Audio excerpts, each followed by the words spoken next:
Hello guys, जब कन्हैया जी बत्सासुर को पत्तों से बांधने के बाद और अपनी मैया को और अपने बाबा को देख लेते हैं और फिर बोलते हैं कि मैया बाबा को तो घर भेजना पड़ेगा कैसे भी करके।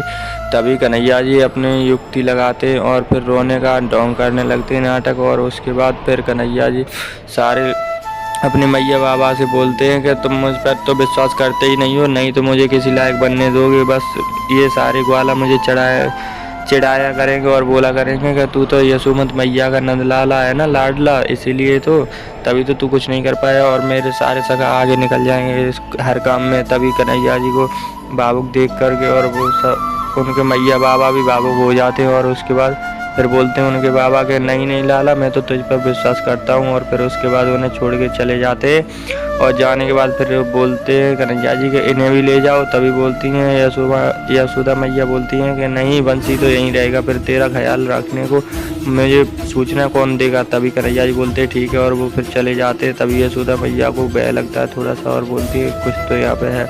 तभी बंसी को भी भेज देते हैं कन्हैया जी घर पे और बोलते हैं कि जाओ आप और सूचना दो जाएगी मैया को कि मैंने खाना खा लिया है, आपको सूचना देने को बोला है ना। तभी कन्हैया जी की बात सुन के और बंसी चले जाते हैं।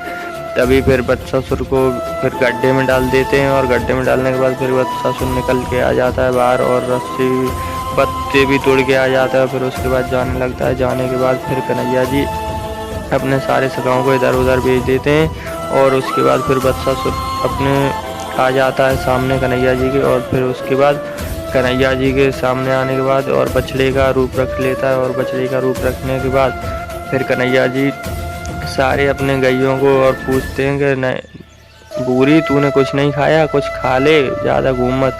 और फिर अपने बछड़े को भी बोलते हैं कि नटखट तू इधर उधर क्या घूम रहा है, कुछ खा ले, नहीं तो तुझे कल से लेकर के भी नहीं आऊँगा चराने के लिए। तभी कन्हैया जी इधर आते हैं और वो बत्सासुर भी बछड़ा बना हुआ था।